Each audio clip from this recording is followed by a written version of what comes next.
SL Inventor YouTube channel එකට ඔයාලා හැමදෙනාම සාදරයෙන් පිළිගන්නවා. මේ වීඩියෝ එකෙන් මම ඔයාලට කියලා දෙනවා කොහොමද rechargeable pocket fan එකක් හදාගන්නේ කියලා. එහෙනම් අපි යමු වීඩියෝ එකට.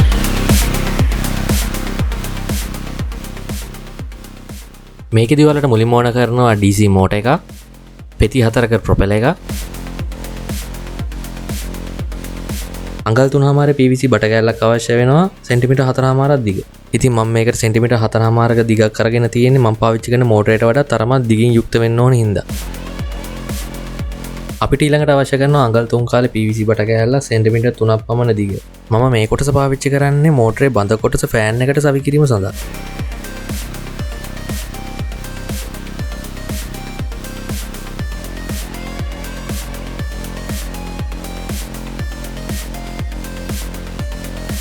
මේ වගේ PVC ෂීට් කෑල්ලක් ඕන කරනවා මෝටරේ සම්බන්ධ කරන බටේ සයිස් එකට රවුම් කෑලි 3ක් කපා ගන්න.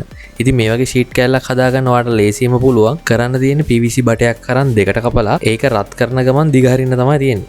ඉතින් ඒක ලේසියෙන්ම ඔයාලට ගෙදරදීම කරගන්න පුළුවන්. ඉතින් මමත් ඒ විදිහට තමයි මේක කරගෙන තියෙන්නේ. කපා ගන්න රවුම් 3 වැලි කඩදාසියකින් මැදලා වටේ ලස්සන ෂේප් කරගන්න පුළුවන්.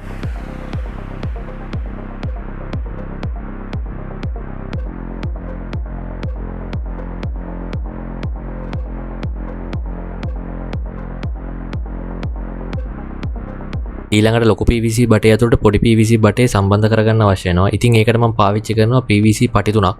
ඉතින් ඔයාලට පුළුවන් මේ PVC පටි තුන මෙන්න මේ පෙන්නන ආකාරයට සුපර් ග්ලූ පාවිච්චි කරලා සම්බන්ධ කරගන්න පුළුවන්.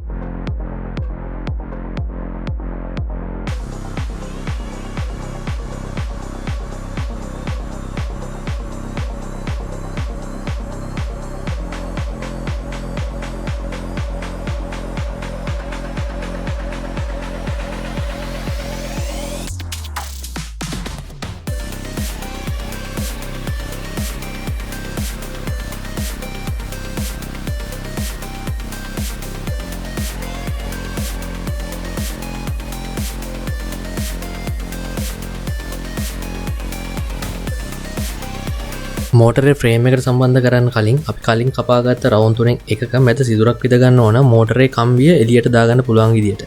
මොකද එතනින් තමයි ප්‍රොපෙලර් එකට සම්බන්ධ කරන්නේ. ඉතින් මේ පෙන්නන විදියට ඔයාලට ඒක සම්බන්ධ කරගෙන හොඳින් ග්ලූ වලින් අලව ගන්න පුළුවන්.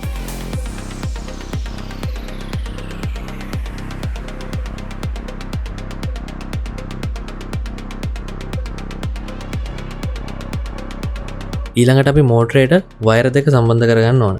ඉතින් මම මේ පෙන්නන විදියට දනට රතු වයර් එකත් රිනට කළු පාට වයර් එකත් මම සම්බන්ධ කරගන්නවා. වයර් දෙක සම්බන්ධ කරගත්තට පස්සේ ඔයාලට පුළුවන් මෝටරේ ෆ්‍රේම් එකට සවි කරන්න. ඉතින් මම ඒකට පාවිච්චි කරනවා ග්ලූ ගන් එක.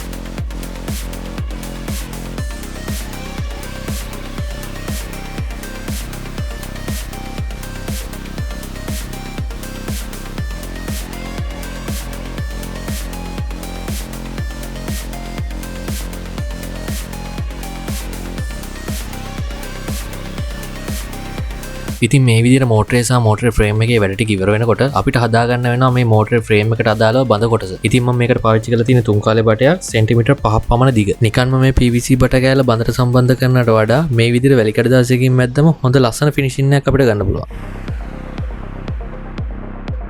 මේක එක පැත්තකින් සිදුරක් හදා ගන්න ඕන. මොකද මම මෙතෙන්ට තමයි මේකේ ස්විච් එක සම්බන්ධ කරන්න හිතන් ඉන්නේ.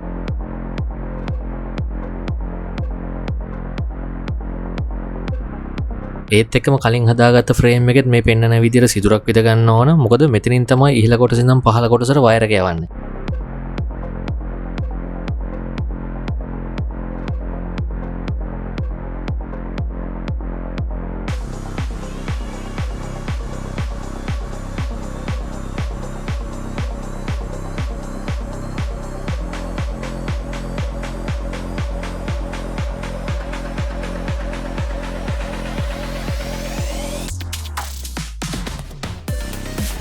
රතු පාට වයර් එක මැදින් කපලා එතෙන්ට මම පාස් ගන්නවා පුෂ් බටන් එක.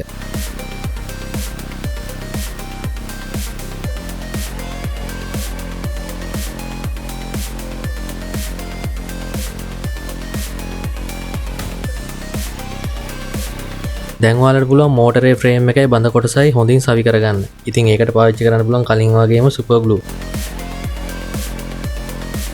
මම මේක අලුව ගත්තේ ස්විච් එක පිටිපස්සට එන විදිහට. ඉතින් ඔයාලා කැමති නම් මේක ස්විච් එක ඉස්සරහට එන විදිහට උනත් අලුව ගන්න පුළුවන්. ඊළඟට අවශ්‍ය වෙනවා මේක charge කරන කොටස හදාගන්න ලිතියම් අයන් බැටරි charging module එකක්. ඉතින් මේක ඔයාලට ඉලෙක්ට්‍රොනික ෂොප් එකකින් පහසුවෙන්ම ගන්න පුළුවන්. මේ මොඩියුල් එක සම්බන්ධ කරනකොට මේ මොඩියුල් එකේ ගහලා තිනවා B ධන සහ B ඍණ කියලා. ඉතින් B ධන කියලා කියන්නේ බැටරියේ ධනාග්‍රය සහ B ඍණ කියන්නේ බැටරියේ ඍණාග්‍රය. ඉතින් ඔයාලා අනිවාර්යෙන් ඒක පිළිවෙලින් සම්බන්ධ කරගන්න ඕන. මම මේකට අරගෙන තියෙන 10650 ලිතියම් බැටරියක්. ඉතින් ඔයාලට ඕනම 10650 ලිතියම් බැටරියක් මේකට පාවිච්චි කරන්න පුළුවන්. ඊළඟට තියෙන මොඩියුල් එකට මෝටරය සම්බන්ධ කරගන්න. මොඩියුල් එකේ දෙපැත්ත තියෙනවා අවුට් ධන සහ අවුට් ඍණ කියලා. ඉතින් එතෙන්ට තමයි අපි මෝටරෙන් එන ධන සහ ඍණාග්‍ර දෙක සම්බන්ධ කරගන්න ඕන.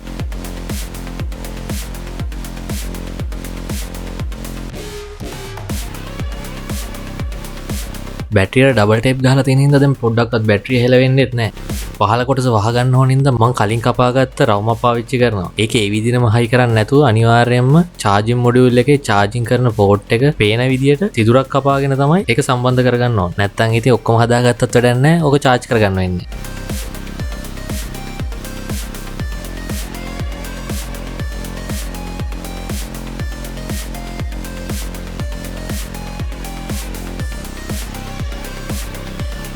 ඉතින් හදාගත්ත ෆෑන් එකට charging cable එක සම්බන්ධ කරාට පස්සේ ඔයාලට පේන්න තියෙනවා නම් රතු පාට බල්බයක්. ඒකින් කියන්නේ බැටරිය තාම charge වෙමින් තියෙනවා කියලා.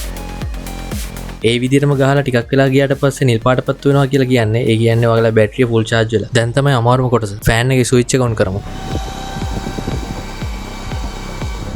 එහෙනම් guys channel එක subscribe කරලා තියාගන්න. ඊළඟ වීඩියෝ එකෙන් හම්බෙමු.